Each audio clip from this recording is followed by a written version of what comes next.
Fellow citizens, citizens. The world is very different now.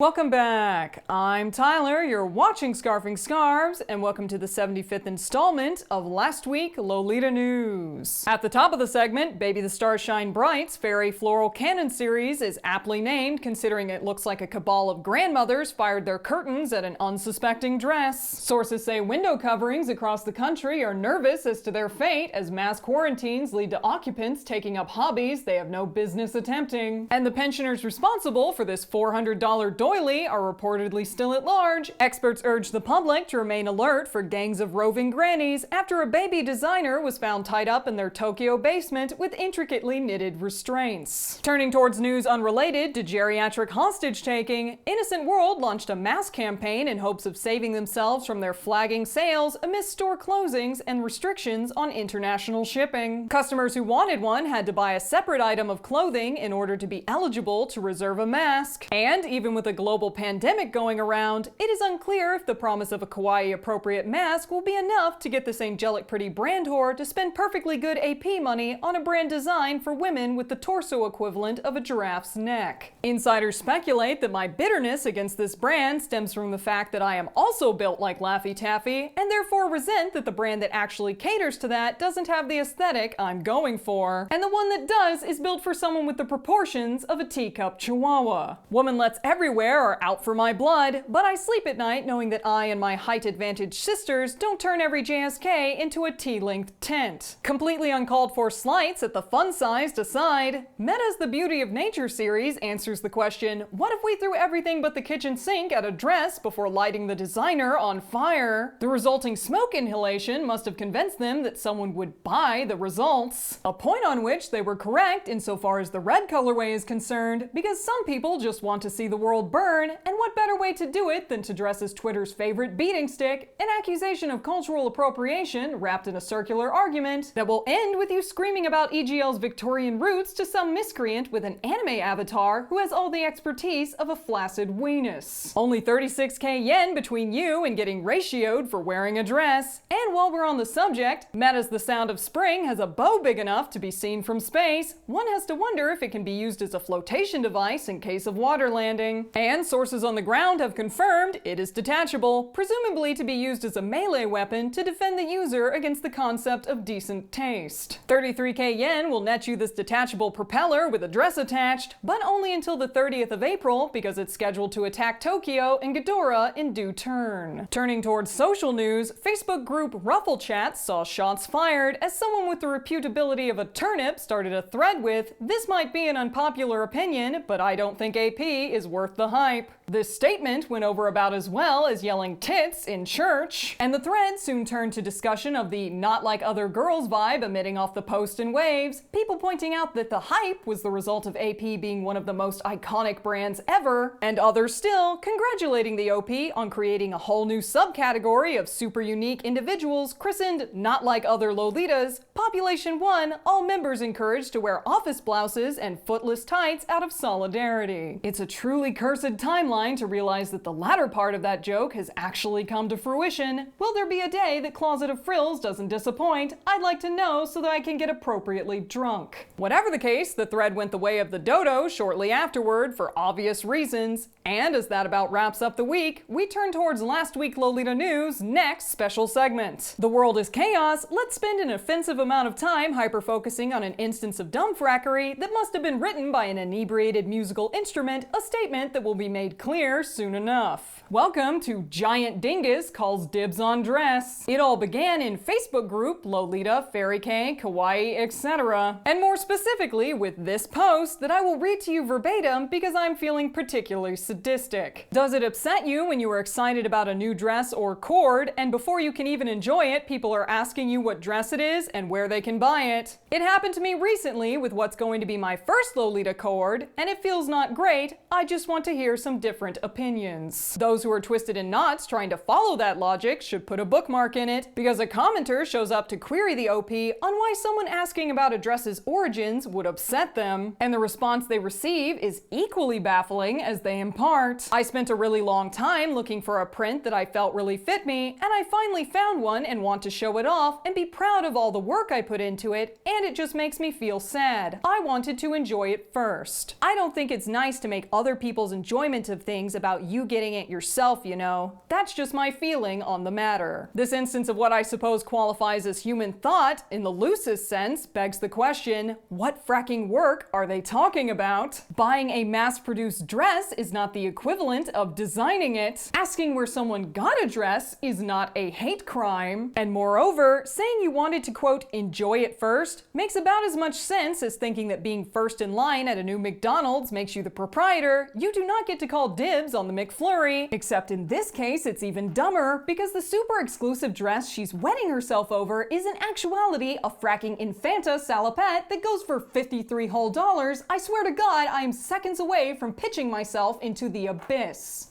Now, did we come to learn this information much later in the thread? Yes, but I feel like knowing this information up front makes everything that follows even more ridiculous. And in true what the fuck form, the person they were vague posting about at the start of the thread shows up to tell OP they don't appreciate being called out for asking a basic question about a dress. We have entered the Jerry Springer dimension, and we get a screenshot of OP complaining to the offended party that they're buying a dress in the same color constitutes an intolerable affront and is the, quote, reason people don't want to share where they got their things. I would like to assert that OP's imaginary friends do not count as people, and no one in their right mind is offended by others owning the same dress in a fashion that promotes twinning as a common activity. A point that is entirely lost on this person as they reiterate how their hard work entitles them to be the first and sole owner of a mass-produced dress because this person was born and raised on planet Halfwit. Meanwhile, I have still yet to make sense of what they mean by hard work. Did they sprain their wrist entering their credit card? If you ask me, the real effort was undertaken by whatever poor wretch raised them to have the ownership concept of a basset hound with a humping problem. Another commenter steps in to tell OP that having looked for a dress for a long time doesn't entitle them to call dibs on it, and that some people have been searching for dresses far longer than they have, even waiting half a decade or more. At which point, it is presumed that OP deleted the thread out of a sudden sense of shame, but not before it came out that they never actually owned the dress in the first place. You know, the dress they spent an entire shit fit losing their ish over? The same dress that they claimed ownership over like it was a thing you could do, and then made a pity post about it because a mean Lolita had the audacity to politely ask them where they got their dress? They don't have the dress. They didn't even have a cord planned for the dress, and this entire useless waste of human fracking intelligence and time was in service of debating the sole ownership of a dress this nitwit didn't even have. This was all for naught. I am plumb out of